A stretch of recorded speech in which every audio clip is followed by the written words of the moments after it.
A wild PlayStation 2 logo appears.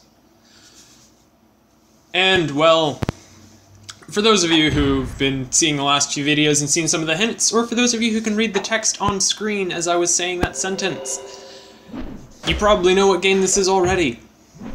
I knew I was gonna eventually get around to playing Sly 3, and just because stuff for other projects I have possibly planned is kind of not really able to be in the works right now, I ultimately decided, hey, why not go with the classic, the one that I knew I needed to complete eventually anyways. And, you know what, it's a fun game, honestly, so, I mean, hey, any excuse to play it. And so here we see a shadowy figure lurking around, but who could it possibly be? It's not like you've bought the game and you've seen the main cover and you know who the main character is.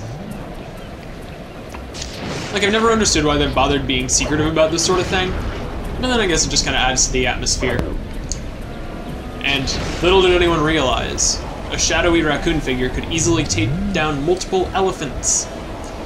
So yeah, but anyways, enough of me being silly, it's time to introduce Sly Cooper, the Thief, with incredibly upgraded graphic design from before.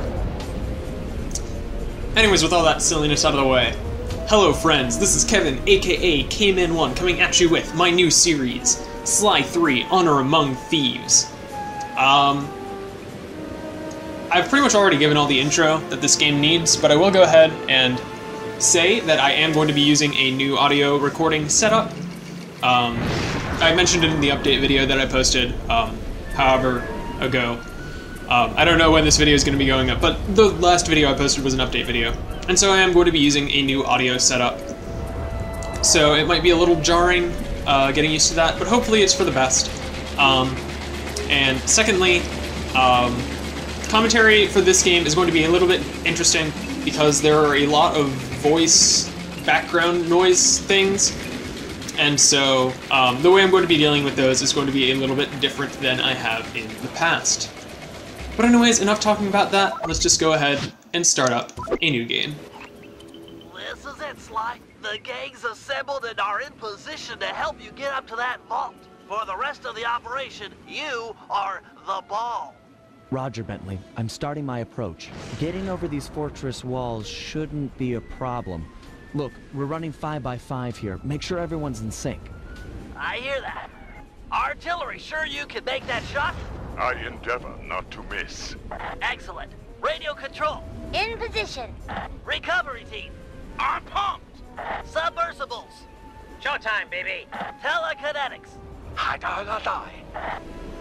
All right, it's the crime of the century and the ball's in motion. Alright, so we are finally into actual gameplay instead of just me commentating over pseudo cutscenes. And so basically the controls are exactly the same as Sly 2, mostly just jumping and hitting the circle button to interact with the environment. Got a visual. And something you've been able to tell is that there is already quite a diverse cast of characters, which is something I will be getting into in the near future, but for the time being, I'm just going to let this play out stylishly like it does. And Sly is sidling as slowly as he ever has before in his life. Hold on, pal. Over. So, yeah, definitely patience was the name of the game there. And speaking of patience, we need to be patient again right now, because there's literally no way to speed this up. But it's okay. First levels are usually more than a little bit scripted, since they need to be a pseudo-tutorial in addition to being gameplay. So, completely understandable. Ball requesting door via Agent Monarch. Over. Launching. Stand clear.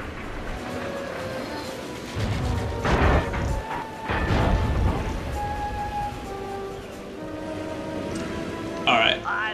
And so, truth be told, I haven't fully decided how I'm going to be handling commentary for background stuff, but basically, if a cutscene would interrupt my train of thought outside of a Binocucom cutscene, then I'm mostly just going to be ignoring it, but I don't know, it's basically just going to be on a case-by-case basis whether or not I talk through cutscenes, because down. there are a lot of voiced cutscenes in this game, and just like a lot of good commentary stuff, like characters talking in the background sort of stuff. Time.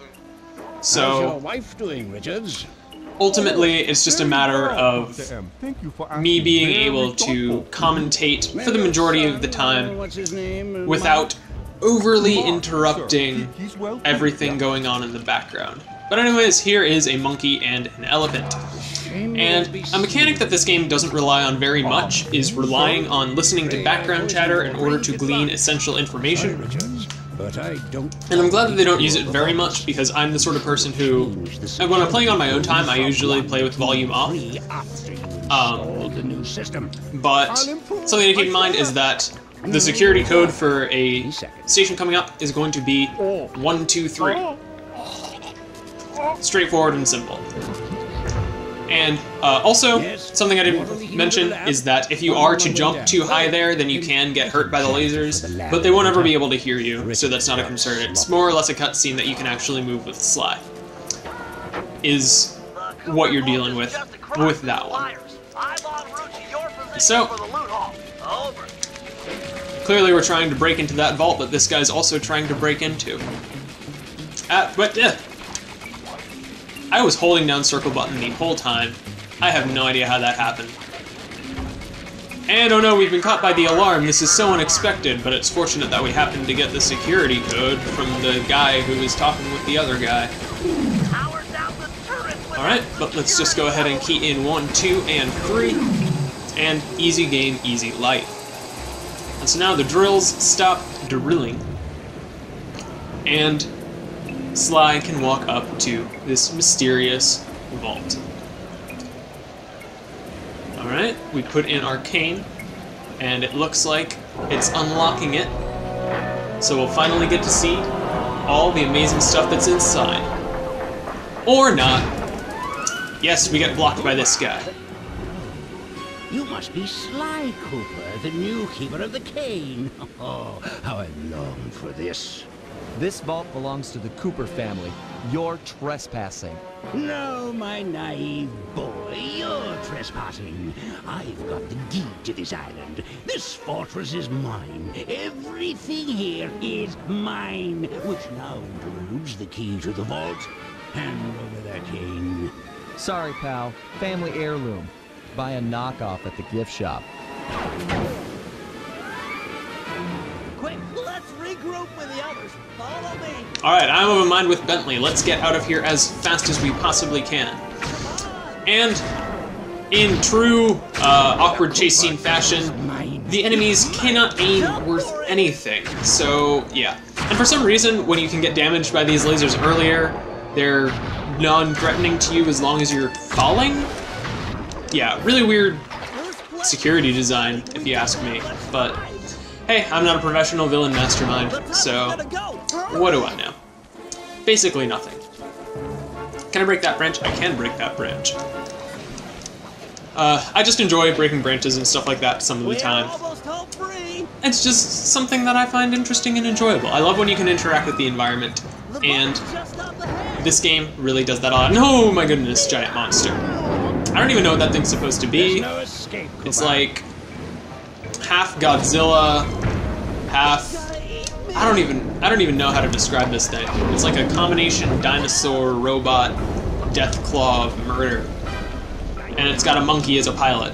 So, and excuse me, sir. Come on, I just need to get one more hit. It's not working. Save yourself. If he wants to eat this!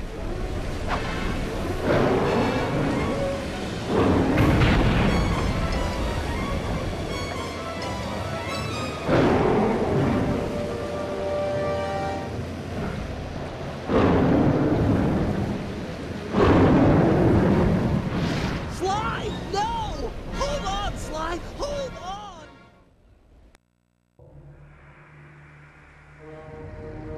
It was like they always say. Your life really does flash before your eyes. There it all was, stretching back to my childhood. Born into a family of master thieves that went back for generations, I was next in line to continue the Cooper name.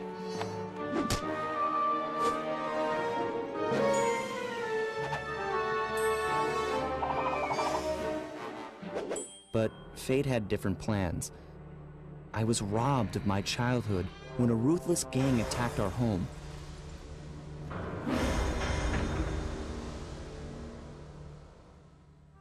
The orphanage I landed in wasn't all bad. It was there that I met my lifelong friends. Bentley, he's always been the thinker. And Murray, he's the doer. We'd stuck together over the years, and our skill, our confidence, and our thieving reputation grew stronger with each heist. We thought that the good times would never end, and that our luck would never run out. Which only made things tougher when the odds finally caught up with us. Then I met this guy, McSweeney, who claimed to have run with my father's crew back in their heyday. They pulled jobs all over the world and amassed quite a collection of priceless items. It was then that McSweeney told me all about the Cooper Vault. It seemed that my father, like all my ancestors, had been hiding their wealth in a secret place for generations, each one adding to the treasure hidden behind a door that, if McSweeney's story is true, only a Cooper can open. Using some well-placed clues provided by McSweeney, we set out for the secret island that held the vault. On arriving, we discovered someone by the name of Dr. M had already set up shop. From the looks of it, he'd been trying to crack the thing for years, growing steadily more frustrated in his failures and more paranoid as the decades rolled by. He built himself a fortress with security as tight as Fort Knox. Getting inside the place would take precision, creativity, and moreover, it would take an army of world-class thieves. Finding and bringing together that much talent won't be easy, but to get inside the Cooper Vault and collect my inheritance, I was willing to pay the price.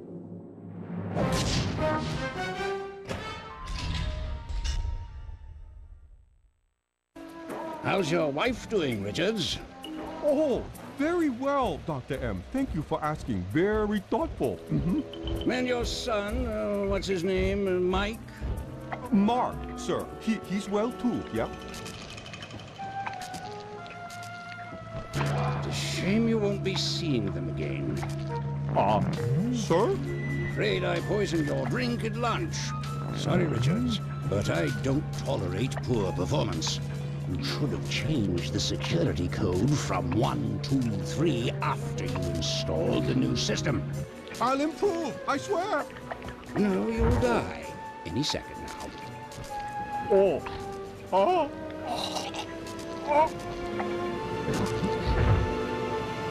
Yes, water leaking into the lab? I'm on my way down. Oh, and get a janitor for the lab elevator. Richards got sloppy.